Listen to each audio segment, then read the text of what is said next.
আসসালামু আলাইকুম বন্ধুরা, আশা করি আপনারা অনেক অনেক ভালো আছেন। আমরাও ভালো আছি। তো আজকে দেখুন বাজার থেকে ছোট বড় মাছ মিলে নিয়ে এসেছি। এই যে এটাকে বলে গরিবের ইলিশ। এই যে গরিবের ইলিশ নিয়ে এসেছি, এটাকে কিন্তু সেই মচমচা করে ভাজা খাবো। আর মাছটা কিন্তু আজকে খুবই সুন্দর হয়েছে, দেখুন একদম তাজা তাজা মাছগুলো খুব ভালো লাগছে দেখতে, তাই আপনাদেরকেও দেখাচ্ছি। আর এখানে হলো পাঁচমিশালি মাছ, সব কিছুই ভরে রাখবো আজকে। সেদিনও কিন্তু বলেছি আমি কিন্তু সবজিটা বেশি খাই, কিন্তু বাচ্চারা কিন্তু সবজিটা খায় না। আজকে এখানে আমি মিষ্টি লাউ ভাজি করব। দেখুন তার সাথে কিন্তু মিষ্টি লাউয়ের সাথে কিন্তু একটু চিনিও দিব। মিষ্টি লাউয়ের সাথে একটু চিনি দিয়ে ভাজি করলে আমার কিন্তু খেতে অনেক ভালো লাগে। তাহলে বন্ধুরা দেখুন আমি আজকে চিনি দিয়ে মিষ্টি লাউ ভাজি করে নিচ্ছি। অবশ্যই দেখুন পুরো ভিডিওটা। আর সাথে কিন্তু থাকবে গরিবের ইলিশ, বাঁধাকপি ভাজি, আর সাথে তো আছেই এই যে মিষ্টি লাউ ভাজি। দেখুন মিষ্টি লাউ ভাজিটা একদম সুন্দর করে নরমাল আঁচে আমি ভেজে নিব। আপনারা দেখতে থাকুন বন্ধুরা।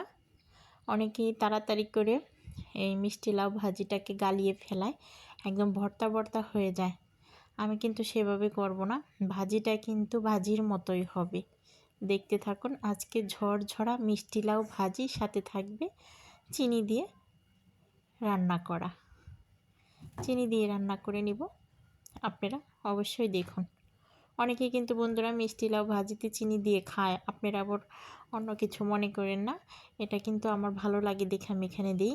অনেক মিষ্টি লাউটা মিষ্টি কম হয়, তার জন্যই দেয়। তো এই যে আমি মিষ্টি কিন্তু দিয়ে দিচ্ছি। এই যে মিষ্টির পরিমাণটা কম হোক আর বেশি হোক, আমি কিন্তু মিষ্টিটা দিয়ে দিচ্ছি। এখন কিন্তু ভাজিটা আরও সুন্দর করে করে নিব। একদম নর্মাল আঁচে আমি রেখে দিয়েছি, একদম নর্মাল আঁচেই এভাবে আমি ভাজিটা করে নিব। দেখুন ভাজিটা কিন্তু একটা চাকও এখনও গলে যায়নি, ঝরঝরা আছে সুন্দর। এভাবেই কিন্তু আমি একটা ভাজিকেও একটা ভাজির সাথে লাগতে দেব না, ঝরঝরা করে নামিয়ে নিব। কি বন্ধুরা, কথা কাজে মিল আছে তো? এই যে দেখুন ভাজিটা কিন্তু খুব সুন্দর হয়েছে, নামিয়ে রাখলাম। আর এখানে হবে গরিবের ইলিশ আর পুঁটি মাছ ভাজা। স্বাদের পুঁটি মাছ ভাজা খাবো আজকে, আর গরিবের ইলিশ খাবো। এই গরিবের ইলিশ এটাকে বলছি, এটা কি মাছ? এটা হলো জাটকা মাছ বন্ধুরা। এই জাটকা মাছটা কিন্তু খেতে খুবই ভালো লাগে আমার, একদম ইলিশ ইলিশ সেন্ট আসে, আর খেতেও কিন্তু খুবই ভালো লাগে। আমি কিন্তু এই গরিবের ইলিশ দিয়ে গাছের তাজা মরিচ দিয়ে একদম সেই করে এক থাল ভাত খেতে পারবো কিনা তা জানি না, কিন্তু আজকে খাবারটা আমার সেই হবে। তাহলে বন্ধুরা পুরো ভিডিওটা দেখুন। ইলিশটা ভাজা হোক, পুঁটি মাছটা ভাজা হোক, তারপরে বাকি বাঁধাকপি ভাজিগুলো করে একসাথে খেতে যাব। তো মাছটাকে উল্টিয়ে দিচ্ছি, উল্টিয়ে পাল্টিয়ে ভালো করে একদম মচমচ করে ভেজে নিব।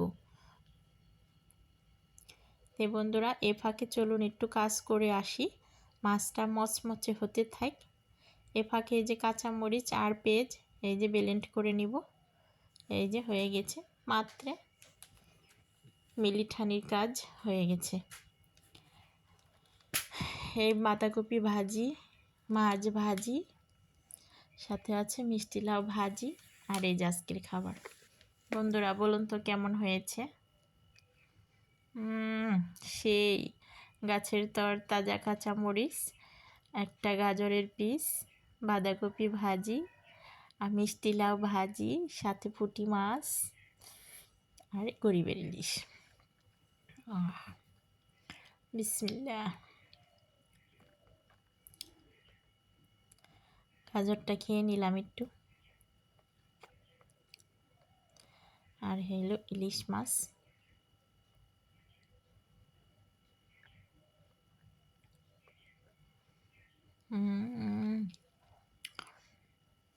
সেই মচমচে হয়েছে, কোনো কথা নাই।